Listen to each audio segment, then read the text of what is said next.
بسم اللہ الرحمن الرحیم۔ حضرت ام حکیم رضی اللہ تعالیٰ عنہ کا اسلام اور جنگ میں شرکت۔ حضرت ام حکیم بنت حارث رضی اللہ تعالیٰ عنہ جو اکرمہ ابن ابی جہل کی بیوی تھی اور کفار کی طرف سے احد کی لڑائی میں بھی شریک ہوئی تھی، جب مکہ مکرمہ فتح ہو گیا تو مسلمان ہو گئی۔ خاوند سے بہت زیادہ محبت تھی مگر وہ اپنے باپ کی اثر کی وجہ سے مسلمان نہیں ہوئے تھے اکرمہ، اور جب مکہ فتح ہو گیا تو یمن بھاگ گئے تھے۔ انہوں نے حضرت صلی اللہ علیہ وسلم سے اپنے خاوند کے لیے امن چاہا اور خود یمن پہنچی۔ خاوند کو بڑی مشکل سے واپس آنے پر راضی کیا اور کہا کہ محمد صلی اللہ علیہ وسلم کی تلوار سے ان کے دامن ہی میں پناہ مل سکتی ہے، تم میرے ساتھ چلو۔ وہ مدینہ طیبہ واپس آ کر مسلمان ہوئے اور دونوں میاں بیوی خوش و خرم رہے۔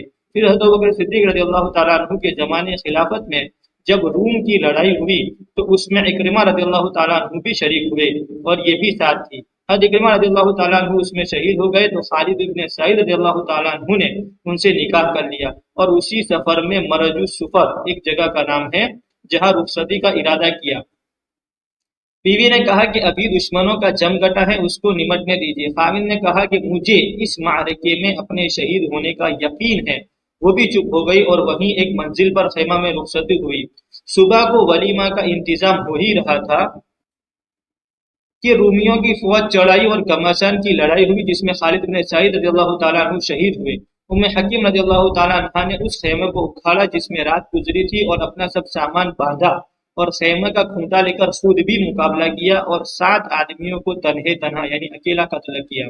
فائدہ: ہمارے زمانے کی کوئی عورت تو درکنار مرد بھی ایسے وقت میں نکاح کو تیار نہ ہوتا، اور اگر نکاح ہو بھی جاتا تو اس اچانک شہادت پر روتے روتے نہ معلوم کتنے دن سوگ میں گزرتے۔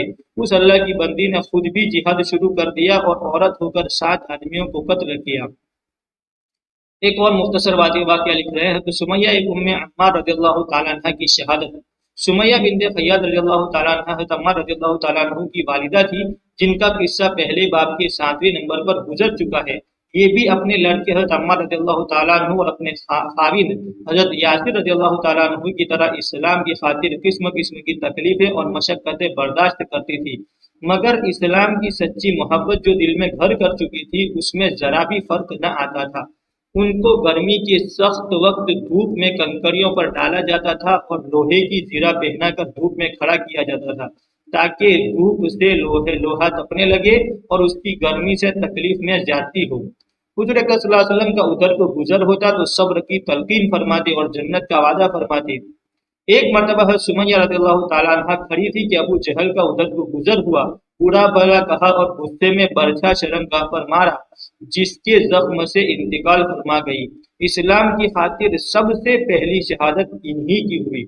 فائدہ: عورتوں کا اس قدر صبر، ہمت اور استقلال قابل رشک ہے، لیکن بات یہ ہے کہ جب آدمی کے دل میں کوئی چیز گھر کر جاتی ہے تو اس کو ہر بات سہل ہو جاتی ہے۔